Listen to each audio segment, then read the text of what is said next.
Hi, welcome to Keto Life Support, where we make your keto life sustainable, fun, and low stress. I'm Kim Howerton from theketonis.com, and I'll be coming to you weekly with some of my keto besties to bring you the practical, real-world keto advice that you need. Quick disclaimer, I am not a doctor, and even if we have a doctor in the house, he or she is not your doctor, and nothing on this show should be taken as medical advice. Always check with a trusted medical professional about your personal medical concerns.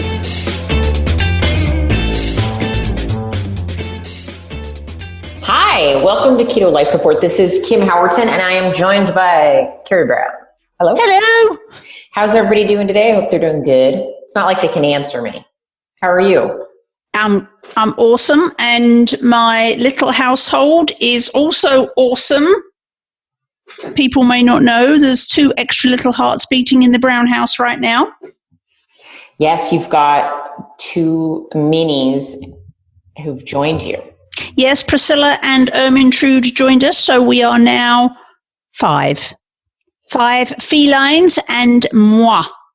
All right, and you have a nickname for Ermintrude. Ermintrude's nickname is Squeaky. Is that because she squeaks? She does. She squeaks all the time. She squeaks at everything. It'd be odd if she didn't squeak and you call her Squeaky. It would, yes. Yeah. So today we were going to talk about some things people kind of get wrong about keto food, because there just are so many myths about how you have to do keto and how you have to eat when you're doing keto. So I thought we could talk a little bit about that. Yeah, it's kind of like that keto can sometimes become a game, an enormous game of Chinese whispers, and depending on what Facebook group you're in or what YouTubes you look at or whatever, you can end up with a whole pile of odd beliefs about the foods that you eat on keto that you either have to or can't, that we thought it might be helpful to give you just a quick rundown on some of the big myths that actually you don't need to worry about. Yeah, absolutely. And they change over time a little bit, right? Like, probably the biggest myth that I didn't know was a myth when I started. I guess that's the thing, right? When you don't know it's a myth. Right. So there's no judgment here. If you think something that we're now going to tell you is a myth, we're not blaming you at all. Right. And if you want to continue to think that's the way you have to do it, so be it. If it works for you, we're not telling you to do something that doesn't work for you. We're simply saying, in our experience, we found across the board, this may not be true. For everybody. Yeah, exactly. So the myth that kind of was a big deal when I started, I've noticed the tide has been shifting on it a bit, is too much protein will kick you out of ketosis. And I'm not talking like too much, like a lot too much, like 1 gram over and you're in jeopardy. Like the protein police. Right. Where this came from, I think, is the fact that, early on in keto, people who were doing keto were epileptic or had need to do what is often called therapeutic levels of ketones. And there is a very specific nutritional guideline around keeping your protein fairly low in order to keep if someone has seizures, to stay below a certain threshold. But then when keto went more mainstream, they took those same rules and sort of applied them to people who don't have epilepsy. And so I think there was just a sorting out of wheat from chaff, if you will, for a while. Yes, and I think possibly it also arose from this sense that ketosis is driven by high fat, and actually, the number one driver of ketosis is absence of carbs. Yes. In fact, there are some crazy diets that we don't recommend anyone go on that are like incredibly low calorie, high carbohydrate diets. These are the crazy making diets. And those people will be in ketosis as well, but those are not ketogenic diets, right? Just in and of itself, having the presence of ketones is generally caused by your body requiring fuel from body fat. So if you're really malnourished, if you're under eating by an incredible amount, you'll also produce ketones. That doesn't mean that's a well-formulated way to produce ketones. Right. So you do not have to restrict protein. Myth number 1. Yep. Another myth. I myth. want to add something to that, though, which is whole food protein. You can eat too much protein in the form of bars and shakes and powders. Much easier to consume large quantities of protein when it's a liquid. Right, but if you're chewing on some steak, we rarely see people fail by listening to how much protein their body wants. Right. Okay.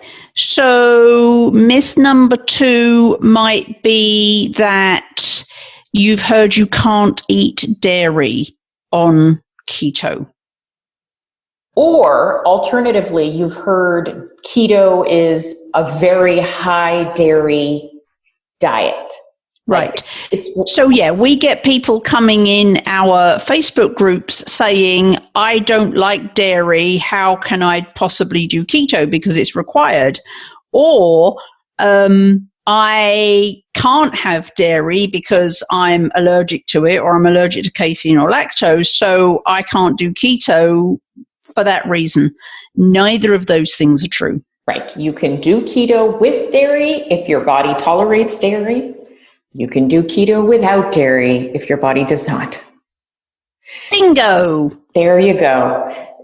Really, to do keto, all you need to be able to do is restrict your carbohydrate intake.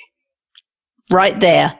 There you go. So myth number 3, and I think this was mostly put about by manufacturers of MCT oils and powders. You do not need to add MCT oils or powders or MCTs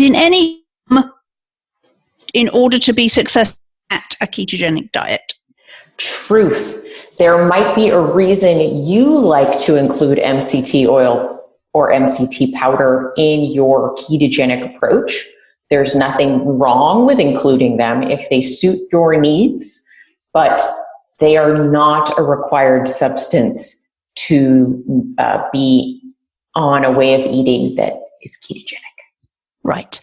And that segues very nicely into myth number 4, which is that you have to buy products, that you have to buy powders, shakes, bars, manufactured things in order to be successful. There are times where those things, the versions of those things which are made with high quality, brilliant ingredients, are useful and can fill a gap. But you absolutely never need to consume a product, a powder, a manufactured thing, a bar, a shake, or anything else to be successful on keto. Yes. In fact, if there's anything that anybody says that you must buy to do keto, it is probably not true. There are things that may make it easier, and the thing that pops right into my head is electrolyte drops. Right. So that is simply easier to buy them ready, mixed up in a drop that you just sling in your water. That is an easier way to make sure you're getting your electrolyte drops. But can you do keto successfully without any products? Absolutely, yes, you can. Yeah, I mean, you do need to go to the grocery store, but you needed to do that before you went keto as well.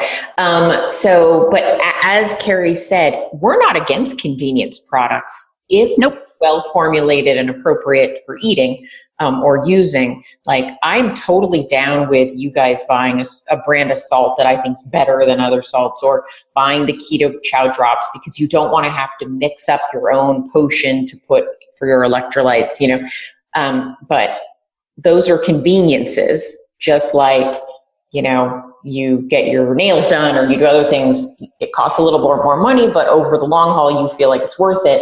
no shame in that game. If you want to use stuff like that and it contains things that don't make your journey more challenging, I'm totally for it, but it's not a requirement.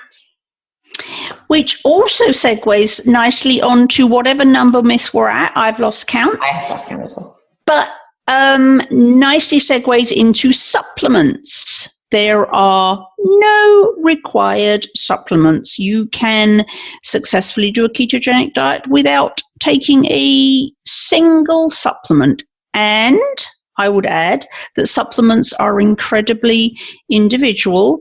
You may have a deficiency that you need help with. We're all eating different things. But as a general rule, there is nothing that everybody on a ketogenic diet needs to supplement with, the exception being electrolytes. Absolutely. And even in the electrolytes, how you get your electrolytes can potentially vary. If you're somebody that eats a lot of avocados, you're getting a fair amount of potassium from your avocados, so you may not need to supplement any potassium. But most people, it seems, do need a lot more sodium and magnesium. That being said, I actually think the general population needs more sodium and magnesium. Right. These are not keto-specific electrolytes or supplements or anything. They just tend to crop up more aggressively when you're on a ketogenic diet. And so the same thing applies to other supplements. Like, do you need vitamin D? You might, but everybody, it really depends on your specific health situation. I do think there can be some easy go-tos that a lot of people tend to be deficient in, and they're sort of some low-hanging fruit to optimize your health journey. But as I said, that actually I think applies to everybody. It's just that once you go keto, you often start caring about your health in a way that maybe you didn't before, because now you can feel the difference between good and great, as opposed to before you just felt horrible, and so there was very little gradation. Actually, keto can kind of uncover things that you didn't realize were needing a bit of help or things that were wrong. But when it comes to supplementation, I'm a big fan of working with either a functional medicine doctor or a naturopath to figure out if you need any specific supplements for you. Yeah, absolutely. If anybody tells you that if you're on a keto diet, you have to have vitamin X or supplement Y or whatever, I would kind of back away from them, because that is not true. Especially if it's a weird one, right? like especially if it's a product that is only from their company and they would like to give you a code. And, not that there's anything wrong with codes. I certainly offer them at times, but it's not a requirement. Okay, let's talk about more food things specifically. I mentioned avocados earlier because avocados are very popular in the ketogenic community. And I'm a big fan of avocados in that they're very high in potassium, which a lot of people need a good source of. But Carrie, what if you don't like avocados? Don't eat them. Right. Even though avocados are the love of 99% of the keto community, if you don't like them, you don't have to eat them. And we still love you. That's right. And you will still get the same results as everybody else. So please, if you don't like avocado, actually there is another option. If you don't like avocado, you could try some of the recipes that Kim or I have created that include avocado that taste nothing like avocado. So you can, and I'm thinking my chocolate pudding springs to mind, which tastes absolutely nothing like avocado. So if you want to reap the benefits of avocado, but you don't like to eat it as is, there are some recipes on Kim's blog, and there are some recipes on my blog that will have you eating avocado and you won't even know it. Outside of that, if you don't like avocado, you just don't eat it. That's right. So what are some other foods people feel like, oh, I got this question the other day. They didn't like ribeye and they felt like they were going to fail. And I was like, do you like other steak? And they were like, yeah. I was like, okay, eat the other steak then. There's no one required food for keto. No, and don't be sucked into FOMO, fear of missing out, because everybody's posting about ribeye and so start a thread that says I'm eating fill in the blank steak. I'm eating tri-tip, or which is actually my favorite. I'm eating tri-tip or I'm eating short ribs, and we love short ribs because they tend to be cheaper. So I'm eating short ribs, or I'm eating a T-bone, whatever it is. There's nothing that makes you a better ketoer than anybody else. So yeah, if you don't like ribeye, eat something else. And also the other two like super favorites, coffee and bacon. If you don't like coffee, drink something else. If you don't like bacon, don't eat it. Right. And then this is an adjacent one because we've mentioned two of the ingredients, coffee and MCT oil, but Bulletproof coffee. There is this myth that everybody who's keto drinks Bulletproof coffee and or your keto will be better if you drink Bulletproof coffee. Now, Bulletproof coffee has kind of become the Kleenex of coffees, if you will. Like anytime you use a tissue, somebody calls it a Kleenex. It's like become the brand name. Right. So any of these coffees that people say you have to drink that has, generally speaking, added MCT oil and butter, that's kind of the baseline. But sometimes it's MCT oil and butter and collagen powder, and then it's got whipping cream, and can have all sorts of things in it. But any specific fatty type coffee, I prefer to call it fatty coffee because it's coffee and fat. But any of those, not required. I myself don't drink them. Right. So Bulletproof coffee, you don't have to drink it. Bacon, you don't have to eat. Coffee, you don't have to drink. Right. Now, if you are seeing the results you want and Bulletproof coffee or any of these things we're mentioning is part of your life and you feel like it's an essential part of your life, keep using it. Yep. If you love it and you're getting where you want to be, have at it. That's right. The other thing that gets a very, very, very bad rap, and a lot of people think that they can't, is vegetables. So a lot of people think that, and whether that's because they've been exposed to a lot of the online carnivores, think that they actually can't eat vegetables and they're sad. If I was told I couldn't eat vegetables, I'd be sad because I love vegetables. But actually, some of us feel better when we have some level of non-starchy, leafy green vegetables in our diets, both for our eating pleasure, but also our bodies work better. I'm one of those. I am estrogen dominant, and leafy greens mop up the excess estrogen and shuttle them out of your body. So I literally feel better when I have a certain level of leafy greens in my diet. That may be you too. And so if anyone tries to tell you that you can't eat vegetables on keto, that ain't the truth. And then just for the opposite perspective, because our rule of thumb is we're all unique individuals. I am also estrogen dominant, but I do better without vegetables. So we all have different biochemistries and the way that our bodies work, and we have to listen to what our bodies tell us, because food is information, and as you take in that information, your body will have a reaction, and you need to pay attention to those reactions. Right. So if doing something makes you feel better and is getting you towards your goal, keep doing it. Absolutely. And don't worry about what anybody else tells you. If someone says that's not keto or you're not doing it right, if you feel great and you're getting the results you want, just keep on going. Absolutely. And then the last point I think I want to bring up, I think it's the last point, we'll see, sometimes we have more last points, is the way you ketoed yesterday may not be the way you keto tomorrow. So we're all on a journey, and Lord help us if our journey looks the same every single day for the rest of our lives, right?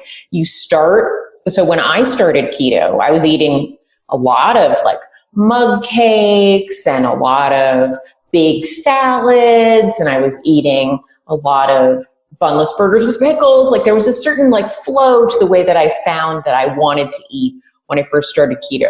And I was very successful. I lost weight. I felt better. My health problems started to get better. And then I went through a period where some of those foods stopped appealing to me as much. And then I noticed I didn't feel as good as I wanted to when I ate certain foods. So I zigged and zagged a little bit and tried things out and changed up what I did. And so the way my eating patterns and food choices look 3 years into keto look really different from the way they were when I began. And I'm going to say neither one of these approaches or any of the hundreds of approaches I've taken over this time are wrong. They're just different mutations of me always putting the priority around how do I feel, how do I function, am I meeting my goals? Right. Very, very individual. Anyone that knows my stories knows that, I've had Lyme disease, I've had bipolar disorder. I also I just get these weird, like food sensitivities all the time. And so I constantly have to tweak what I do, and that's okay. As you heal over time, the longer you're on a ketogenic diet, as your body heals, what your body needs in order to keep moving forward is going to change because your landscape, your environment is different. So don't be afraid to just go, hey, I used to be carnivore and that made me feel fabulous, but now I feel better if I add some leafy greens, or vice versa. It's all good. Absolutely. And so I think it's really important that what we're saying is we are all unique little snowflakes. Yes. There is one more thing in the supplement department, and this has become very, very, very, very hot lately, and that's collagen, otherwise known as collagen peptides or hydrolyzed collagen. And it feels to me like it's become the latest buzz. Mm-hmm. Now, hands up, I add collagen to my coffee every morning because I have found, for me, I was one of those people that suffered some hair loss when I first started keto. And I found that adding collagen to my morning coffee, it made an incredible difference to my hair. My hair started coming in twice. It got very thin. It got very, very much thicker. And so that's why I do it. But there seems to become, collagen has taken on a life of its own. And so if you don't need it for something specific like that, it's actually not the best protein because it's not a complete protein. However, I have found it very useful for restoring my hair to its former glory. That may work the same for you, but if you don't have a specific problem that you're trying to fix, you do not need to supplement with collagen or hydrolyzed collagen or collagen peptides. That's kind of a specific thing if you're struggling with a symptom, not something you need to do. And then again, this is very specific. So collagen absolutely 100% is something that everybody needs. I will say that. But how you get your collagen depends. You can take hydrolyzed collagen or a supplemental collagen. You can also buy your meat on the bone and eat the little bits of connective tissue that connect the meat to the bone. That's collagen. So while we all have a dietary need for collagen, because collagen, so it isn't a complete protein, but if you eat a lot of muscle meat, collagen is beneficial to balance out the nutritional profile and make your body happy. But it doesn't have to come in a powdered form. You can actually eat it still, attached to the meat. Right. So again, it's not necessary. It's not required for keto. Right. Absolutely. All right. Well, thank you for joining us for our myths. If we have a few extra, we'll maybe do a PS. These are some more. Part 2. Yay. I love part 2s. But a short one for you guys this week so that you can get back to your keto lives and stop listening to people telling you how you have to do things. Amen. All right, sister. I'll talk to you later. See ya. Bye.